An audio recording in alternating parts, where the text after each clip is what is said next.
Hello everyone. Our next medicine is acetic acid.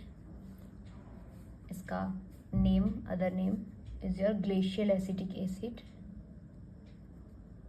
Glacial acetic acid. Source देखें तो ये mineral kingdom से belong करता है. मिनरल किंगडम ऑर्गेनिक एसिड है. माइजम की बात करें तो सोरा एंड साइकोसिस. डायथेसिस देखिए अगर हम तो इसमें haemorrhagic diathesis and tubercular diathesis देखने मिलता है. Haemorrhagic and tubercular. Temperament nervous and prover की बात करें अगर हम तो इसको इंट्रोड्यूस हेरिंग ने किया था सबसे पहले, डॉक्टर हेरिंग ने, बट प्रूव बैरिज ने किया था. ठीक है, तो इंट्रोडक्शन जो है इसका जो इंट्रोड्यूस किया था होम्योपैथी में वो हेरिंग ने किया था, बट प्रूवर जो है उसके बैरिज हैं. अब हमने ये बेसिक देखा, अब हम इंट्रोडक्शन की बात करते हैं. तो इंट्रोडक्शन में हम अगर देखें तो पहले के ज़माने में इसको काफ़ी यूज़ किया जाता है, चाहे अभी भी यूज़ किया जाता है. तो पहले के टाइम में इसको यूज़ किया जाता था inhalation of vapour of cedar vinegar in croup and malignant diphtheria. So croup और डिप्थेरिया के केस में यूज़ किया जाता था.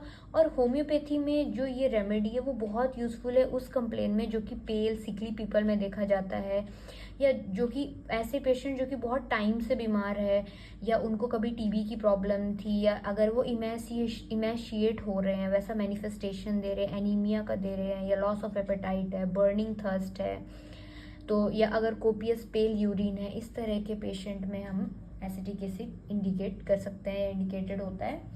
अगर हम कॉजेशन की बात करें तो कॉजेशन में आपका हम आगे देखेंगे. बाकी इसका अगर हम अपीयरेंस देखते हैं पहले तो इसका पेशेंट कैसा दिखेगा? लीन, पेल, सिकली, pale waxen face, limb appear to be semi-transparent, limbs and abdomens are swollen. Temperament nervous temperament. Miasm हमने देखा, डायथेसिस हमने देख लिया. अगर इसके कुछ मेंटल सिम्टम की बात करूं तो बहुत इरिटेबल होता है ड्यू टू एब्डोमिनल कंप्लेन, या एंजाइटी बहुत मार्क्ड होती है. डेलीरियम देखा जाता है जीआईटी कंप्लेन के साथ, या बहुत कंफ्यूज्ड होते हैं इस तरह के पेशेंट. एंड अगर इसका एक और इम्पॉर्टेंट पॉइंट है स्लीप पोजीशन, तो इसका स्लीप पोजीशन बहुत इम्पॉर्टेंट है. ये बैक की तरफ से सो नहीं सकता, can not sleep lying on his back, feel as if abdomen is sinking and causing dyspnoea, feel better on lying on abdomen. तो ये पेट के बल सोना प्रेफर करता है, इसका स्लीपिंग पोजीशन पेट के बल होता है. ऐसे पेशेंट आपको कई बार मिलेंगे भी जिनका स्लीपिंग पोजीशन इस टाइप का होता है. सो अगर हम इसके गाइडिंग सिम्टम की बात करें कि ये कहाँ कहाँ पे आपका वर्क करेगा या कहाँ कहाँ इंडिकेटेड है, तो फर्स्ट हम देखेंगे हैमरेज की कंडीशन में. So haemorrhage from every mucous outlet, nose, throat, lung, stomach, bowel, uterus etcetera. And marasmus की कंडीशन में marasmus and other wasting disease of children, या ग्रेट प्रोस्ट्रेशन है, ये एसिड ग्रुप का है तो इसमें प्रोस्ट्रेशन बहुत मार्क मिलेगा. So great prostration. और आफ्टर ट्रॉमा अगर प्रोस्ट्रेशन है, या फिर सर्जिकल शॉक के दौरान, या फिर बैड इफेक्ट ऑफ एनेस्थेशिया के दौरान भी इफेक्टेड इंडिकेटेड है. बैड इफेक्ट ऑफ एनेस्थेशिया, सो ये इंडिकेटेड है उस दौरान भी. और प्रेगनेंसी के दौरान भी इंडिकेटेड है. क्या सिम्टम लेके आएगी patient? So sour belching and vomiting during pregnancy with profuse salivation day and night. And then आपका हेक्टिक फीवर में भी, जिसमें आपको स्किन ड्राई और हॉट दिखेगा, लेफ्ट चीक में आपको रेड स्पॉट दिखेंगे, नाइट स्वेट दिखेगा बहुत ज़्यादा. कफ के केस में भी है कि कफ जो है इंस्पिरेशन के दौरान अगर एग्रावेट हो रहा है, कफ अगर इंस्पिरेशन के दौरान एग्रावेट हो रहा है उस केस में भी ये इंडिकेटेड है. एंड डायरिया के केस में भी है। अगर हम पेशेंट देखें इसमें अलग अलग से, अगर हम एक पार्ट देखें तो सबसे पहले हम हेमरेज के बारे में देखते हैं। इसमें हमने हेमरेज के बारे में क्या क्या जानना है। तो यूजुअली जो एसिटिक एसिड के पेशेंट होते हैं वो यूट्राइन हेमरेज लेके आती है लेडी हमारे पास यूजुअली क्लिनिक में। तो अगर कैरेक्टर देखे ब्लड का तो वो रेड कलर का ही होता है एंड इसमें एक्टिव ब्लीडिंग देखी जाती है। पेशेंट यूजुअली चिली होता है, भूख नहीं लगती उसको, प्यास बहुत लगती है और सलाइवेशन बहुत होता है। पेशेंट को ब्रेड बटर ठंडी चीज़ें या नमक वाली चीज़ें ये सब नहीं पसंद होती, उसको प्रॉब्लम होती है इससे। और अगर पेन की बात करें तो काफ़ी ग्रिपिंग नेचर का पेन लेके आती है लोअर एब्डोमेन में, जो कि उसको आराम कैसे मिलता है तो पेट के बल सोने पे आराम मिलता है। और ये हो गया हेमरेज की कंडीशन। अगर हम ड्रॉप्सी की कंडीशन देखें, क्योंकि हमने देखा था कि इसमें स्वॉलन हो जाता है पूरा एक्सट्रीमिटीज़ हाथ पैर सब, तो अगर ड्रॉप्सी की कंडीशन देखें तो इसमें जनरलाइज्ड एडिमा देखने मिलता है, ओवरऑल एडिमा देखने मिलता है आफ्टर एक्सेसिव ब्लीडिंग और डायरिया। सो ये हो गया, हैवीनेस फील होगी एंटायर बॉडी में। और एडिमा के साथ साथ क्या एसोसिएटेड होगा, तो आपको इसको पेशेंट को बहुत ज़्यादा प्यास लगेगी, बहुत ज़्यादा सलाइवेशन होगा दिन रात को। पेशेंट चिली नेचर का होता है तो उसको ठंड लगेगी और ठंडी चीज़ें या ठंडी ड्रिंक अवॉइड करता है। और अगर हम डायरिया की बात करें तो डायरिया में क्या है, तो ये जो है आपका मॉर्निंग एग्रावेशन देखने मिल सकता है और बहुत ज़्यादा प्रोफ्यूज अमाउंट में स्टूल होता है। पेशेंट जो है ग्रीन स्लाइमी मैटर आपका पास कर रहा होता है और ड्यूरिंग स्टूल क्या है उसको बहुत ज़्यादा प्यास लग रही होती है एंड बहुत ज़्यादा आपको इंटेंस थर्स्ट होता है एंड बार बार, क्योंकि अगर लूज स्टूल हो रहा है इस कारण से पेशेंट को एडिमा भी देखने मिल सकता है एंड देन बहुत ज़्यादा एग्जॉस्टेड एंड प्रोस्ट्रेटेड होता है विद स्वेटिंग और इसी कारण पेल और वैक्सी भी दिखता है। अगर हम फीवर की बात करें, ये बहुत इंपॉर्टेंट है क्योंकि हमने क्या देखा कि इसमें हर जगह थर्स्ट है बट इसमें फीवर में थर्स्ट नहीं है, इंटेंस थर्स्ट एक्सेप्ट फीवर। सो इसका फीवर कैसे, हमने हेक्टिक फीवर के बारे में भी देखा था इसमें। सो स्किन जो होती है ड्यूरिंग फीवर वो ड्राई होती है एंड लेफ्ट चीक जो होता है वो रेड दिखता है पेशेंट का, काफ़ी नाइट स्वेटिंग होती है। या फिर हाँ, एक इम्पॉर्टेंट चीज़ है जो कि मैंने अभी भी बताया कि इसमें प्यास नहीं लगती है फीवर के दौरान।